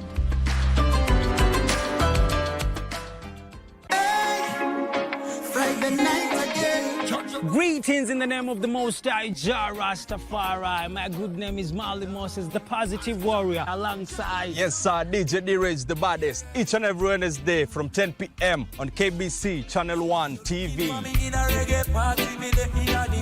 Tunakuletea the biggest reggae party in 254 in a yard extra. Extra niceness of reggae music. Extra dose of entertainment. When the thing is nice, we have to do it twice.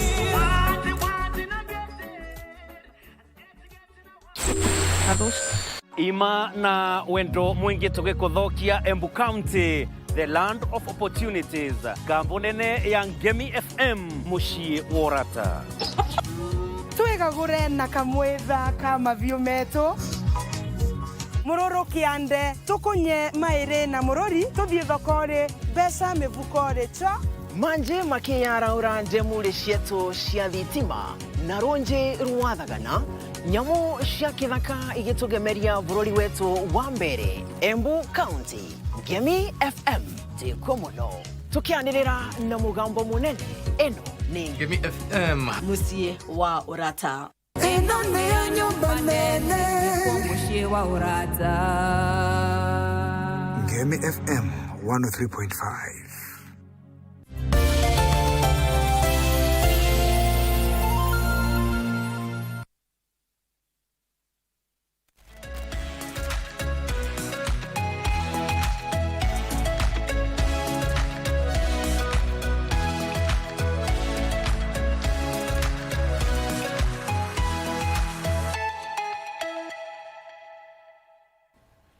Thank you for staying with us right here on Good Morning Kenya. And Good Morning Kenya gets to continue. The segment on air right now is Women at the Forefront. And you know, each and every Wednesday, we ensure to bring you women who are in different fields, and not just in these fields, but excelling in the fields that they are in. Today is no different. I have with me a beautiful looking lady. Her name is Evelyn Olo. Evelyn Olo is a digital development expert. She is a celebrated African cybersecurity expert, and also the founder of a cyber school.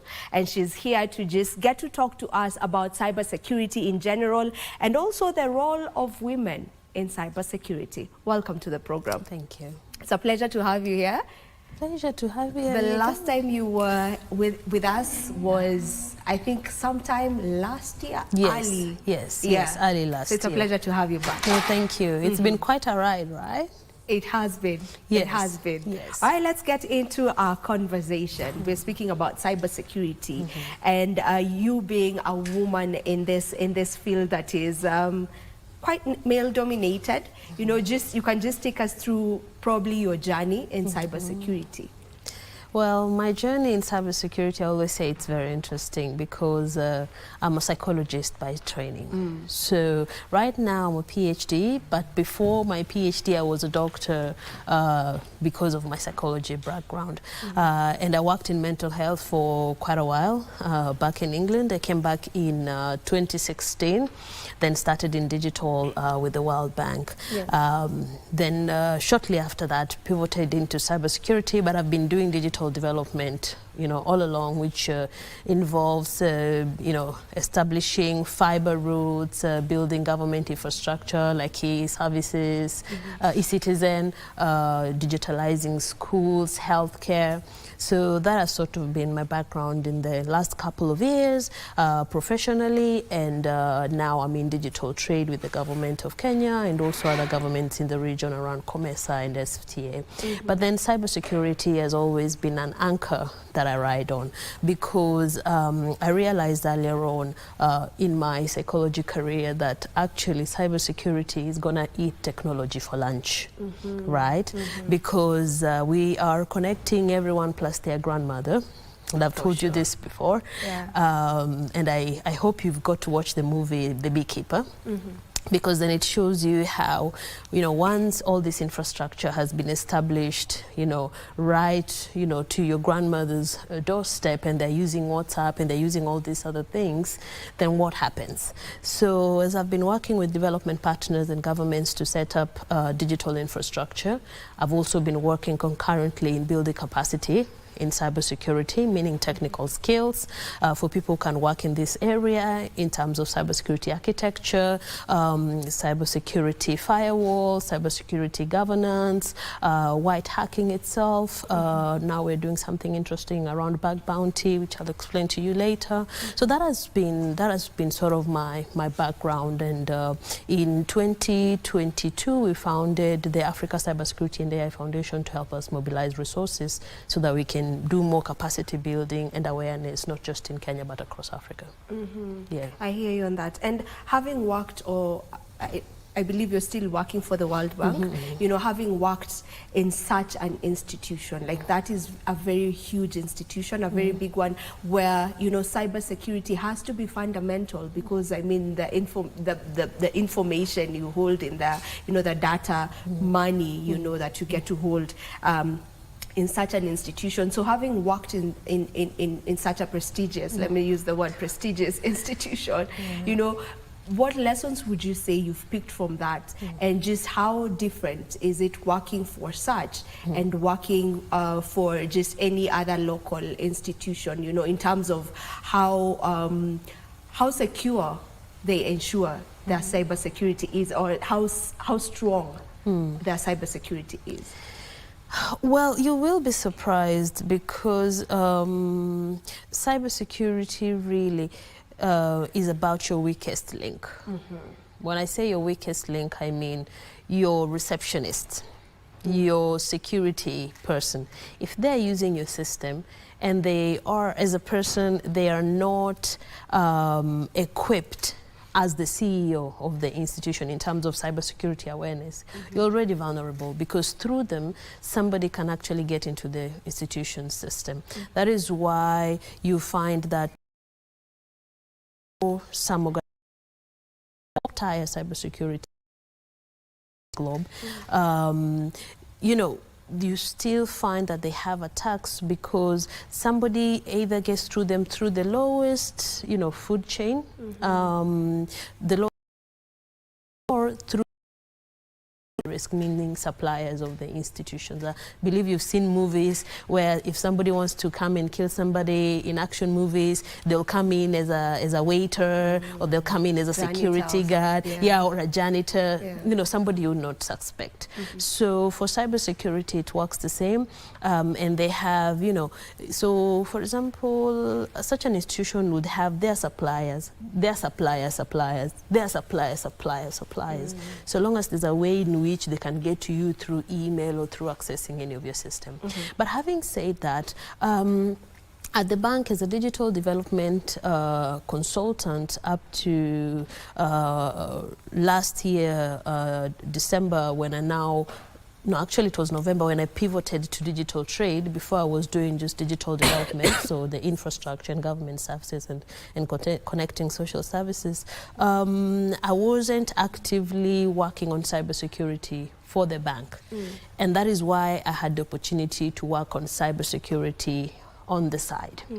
And that enabled me, without conflict of interest, to be able to establish the school and also to establish the foundation, and to have colleagues who are interested work with me in the foundation and also in the school.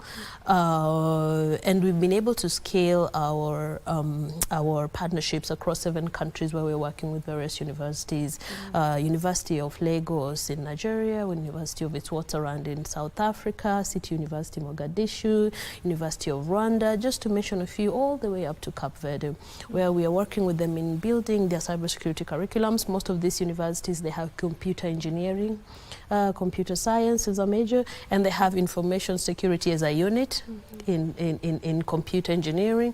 So we are trying to relook that, even as we try to see how Africa can equip itself to teach students skills of the future.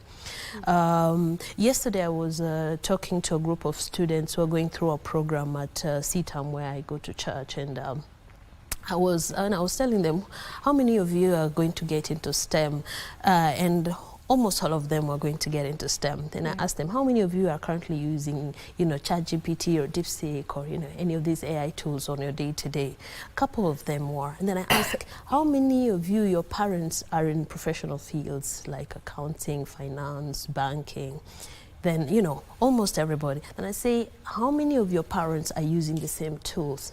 Say, everybody was like, and I was like, if right now your parent is not using any of these tools or equipping themselves to use tools for their niche area, even if they're in HR or PR or marketing, then your parent might be out of a job in the next few years and you will not have livelihood. So I was telling them, it's your responsibility to learn 2 things. It doesn't matter if you're going to do medicine, it doesn't matter if you're going to do piloting. You need to, on top of that, build skills in cybersecurity in terms of capacity, not just awareness. So skills where, yes, you're able to protect yourselves, but also you're able to protect those around you and do the bare minimum to even protect an organization, like, you know, firewalls, passwords and stuff like this.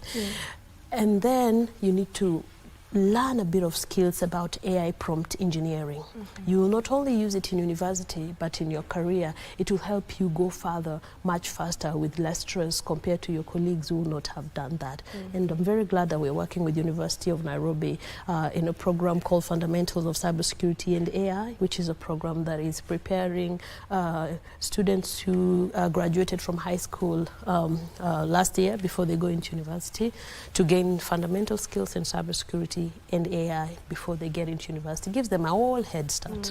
Yes. And I remember, I think we got to talk a bit about this the last time you were here, where I had, I had posed the question on whether AI is coming to take up our jobs, because that is the fear of most people now, seeing that AI is really here with us now, and most people are like, is it coming to take our jobs? And also that's exactly what you're talking about. It's not really gonna take our jobs, but it's gonna take the jobs of those who are not equipped. That's the $1 million question, dear. And I don't know how I can preach this, but AI is not going to take your job. You're going to be replaced by somebody who can use AI to do that same job. Because the future is about accelerating your productivity. And I have a team. I have a large development team, and I also have admin team, both at the school and at the foundation. We call ourselves more a tech, institution rather than an education institution. We do a lot of innovation, a lot of product development. And I urge them to use AI all the time. It cuts your lead time by, it accelerates you by 20 times. Because if, for example, you were to write a pitch or write a deck or write a proposal or, write a code, if you were to start from scratch, you need about 3 to 5 days just kind of trying to think, what am I going to write? Where am I going to start? This, that. If you put that in AI and you're good at really prompting, it gives you in a few seconds. Then now you build on that. So your productivity has X'd. So then your boss will see that if you're not able to use AI to cut that lead time on doing anything, then they will employ somebody who will be able to do that, because organizations now are supercharged. They're able to do more.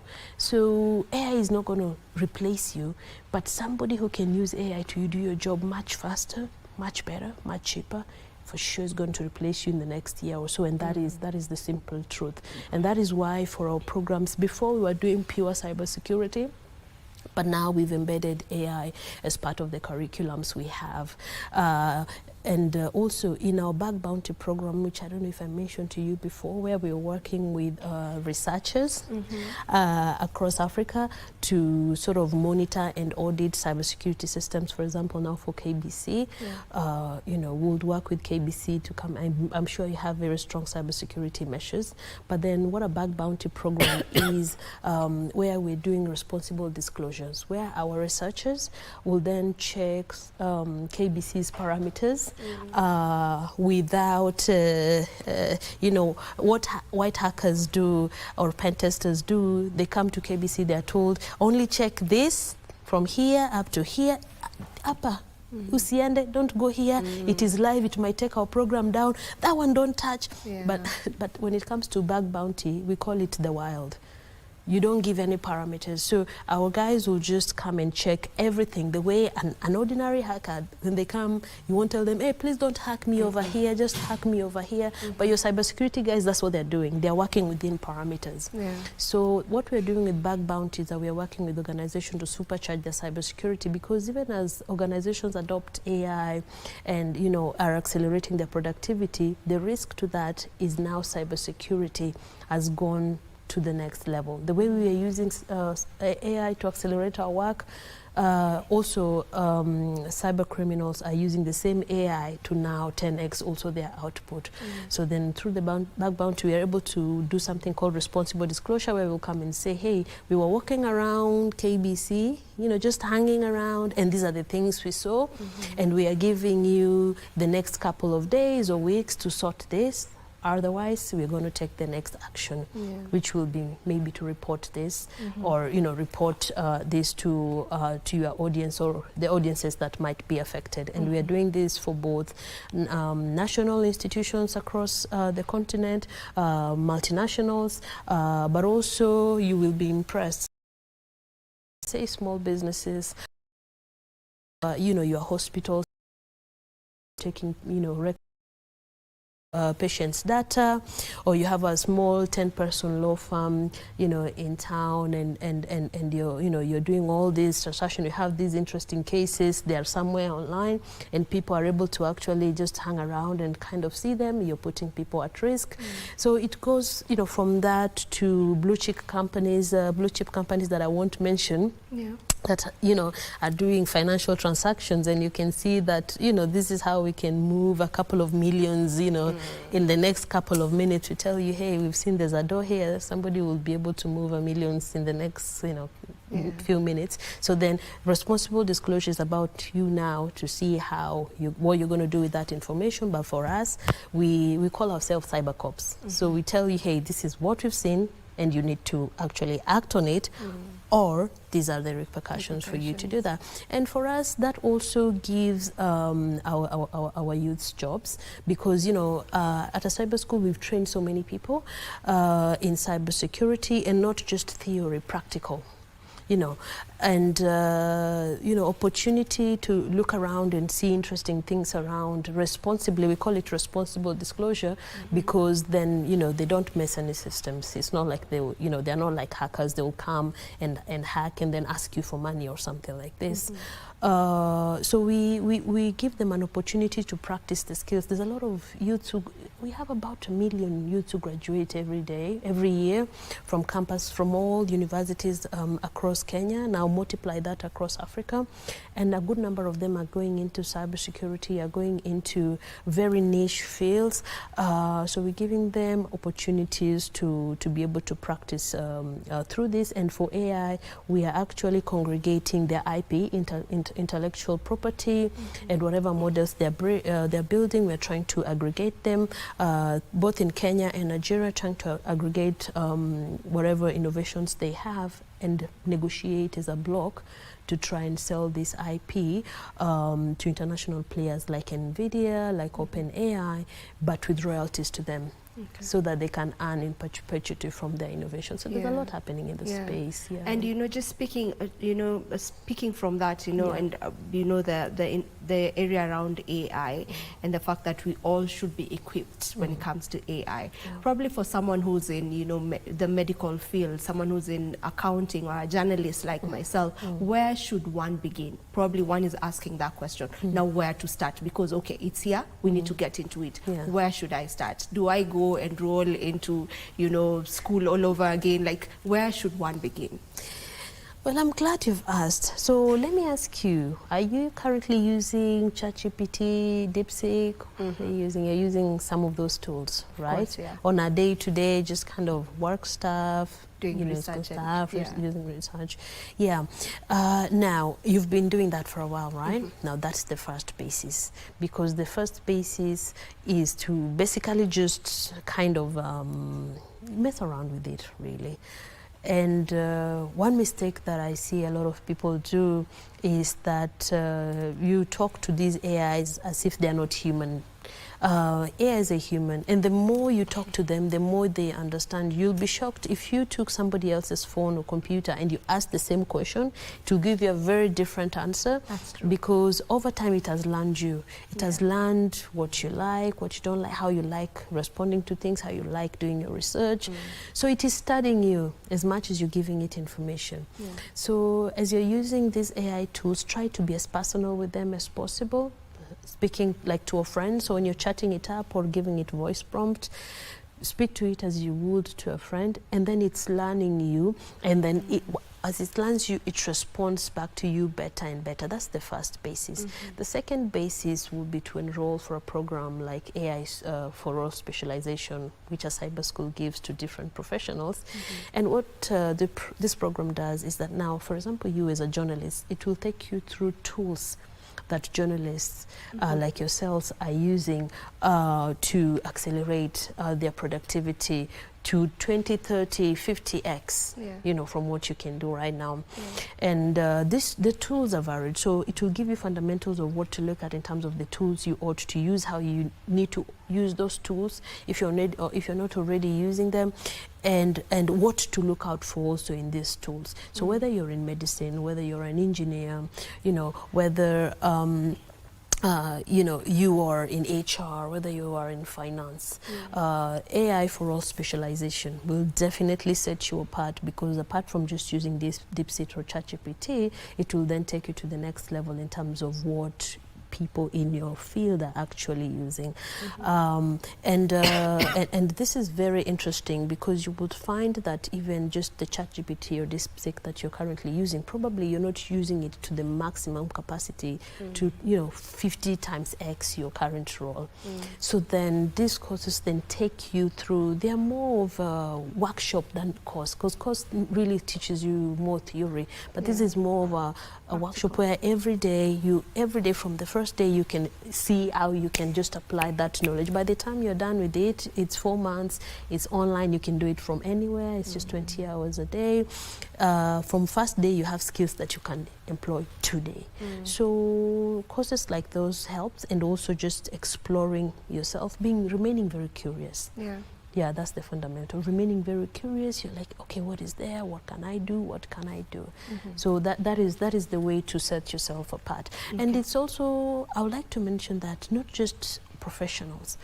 And I've been telling my friends this. Right now, if you have a kid, even if they're in primary school, during school holidays, it's not the time to take them to do tuition for maths or English.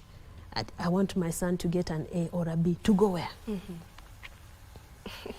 You're beating a kid, oh, you've gotten 20% out of 100. To go where? They will not need those skills in the future.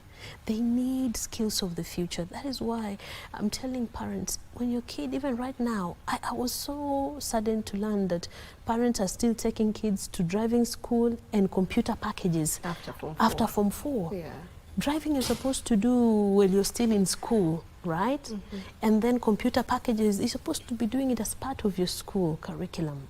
You know, I mean, schools are supposed to be compelled to find a way, even if it's in a center somewhere, if it's in the village, for that kids have those computer packages before they graduate. But the good thing is right now, you can actually ask ChatGPT to show you how to do calculation on Excel. You don't have to sit in school like us and do and grilled, you know, be grilled in it.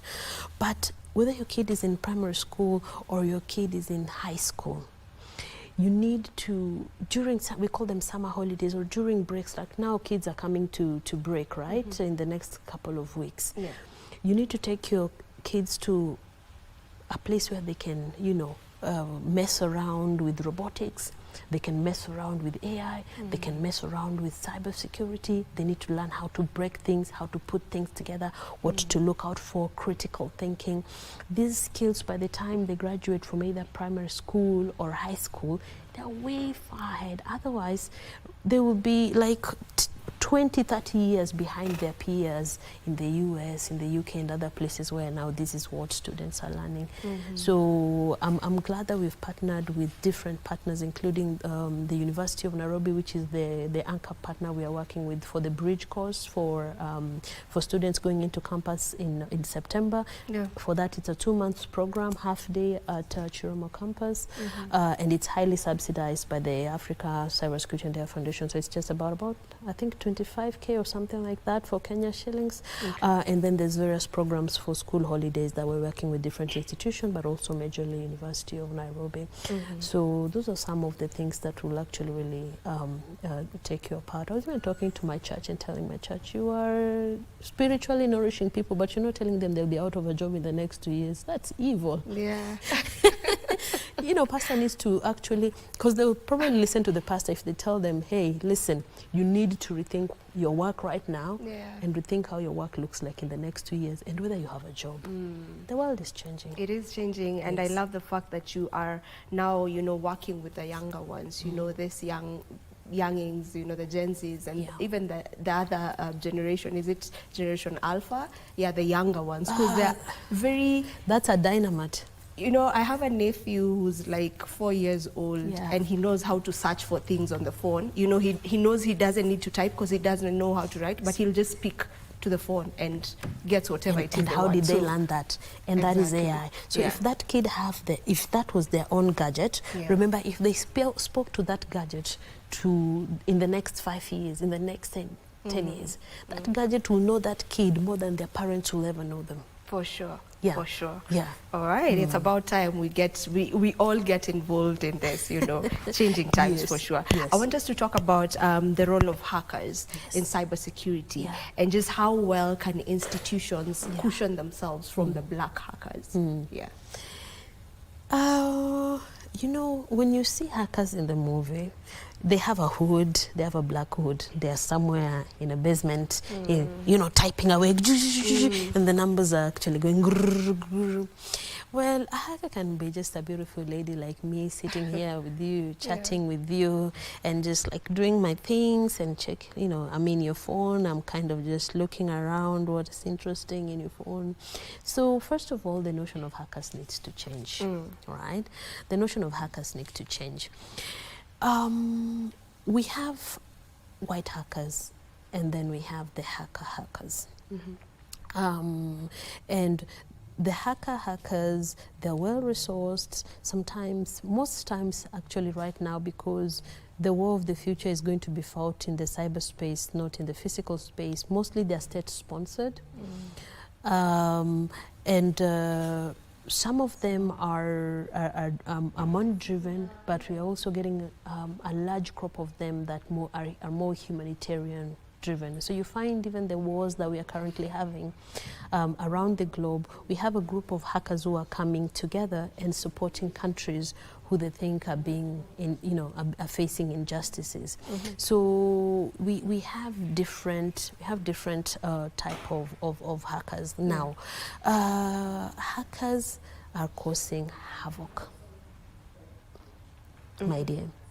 Hackers are causing havoc, and I was laughing with somebody yesterday because I invested in a bag eliminating startup. I mean, like bed bugs. Yeah, like bed bugs and Mende. And they were like, Eva, this is way far from your portfolio. Why are you in pesticides? I was like, it's bugs, and the way hackers are keeping people awake at night, the way bugs from hackers are keeping a CEO of a fintech awake because they're just like, oh my goodness, money can be wiped every time. That's the way like a bed bug will keep you awake at night. Like a tiny thing, you're just like, like this. It was actually a sense of humor, but yeah, but I invested in a it's called enderbag.com, which is for bags. But now, hackers have made institutions that would otherwise think they have no business in cybersecurity rethink. Before it was the fintechs, the Safaricoms, and the bankers and all this. They're the guys who are thinking about cybersecurity. But then now, over the last few years, you've seen medical records being exposed, very sensitive things being exposed, sensitive cases being exposed. Although for US it's very interesting because the president decided to just leak information voluntarily. But ordinarily, when hackers get such information and they're leaked to the public, it causes havoc.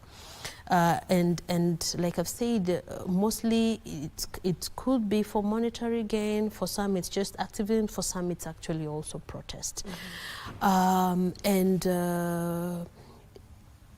Parents ask me, Eva, you want my girl to study cybersecurity? You want her to be a hacker? I say, Mom, you can only beat thieves if you know their ways. You don't have to be as sophisticated as them, but you need to just know the basics of how they move around, right? Because in cybersecurity, there's governance and risk compliance, there's cybersecurity architecture, there's a whole lot of things. For example, if you're to get into cybersecurity, you can get into cybersecurity communication, which is actually a thing, a big thing, actually. And it also leads to cybersecurity diplomacy, which is very highly paid in international organizations. So you don't have to be a hacker, but you need to have the basics of, like, how do these people move around. So hacking starts from there, and then people specialize. And now with AI tools, You don't have to, before you would have to study, you have certification up, very sophisticated certification which will take years. But now with AI, this sophistication, within 1 year would have mastered at the top level. Now it's about your curiosity and about your creativity in terms of how you move around. And that is why as the black hackers, as the black hackers are moving around, also white hackers need to find their way around AI and how to accelerate their speed. The truth, which is the saddest truth, which I will tell you, is that the good guys will never catch up to the bad guys. Not in a million years. Yeah. Why? The bad guys are well-funded, well-equipped. The technologies that hackers are using right now, organizations can't afford them, even in the next 5 years, right? Because right now there's technologies. I can use AI and I can actually call your mother as you with your voice, with your number, right now. And tell you, Mom, I've been in an accident, or oh, my house is locked. Oh, please, Mom, send me 10K.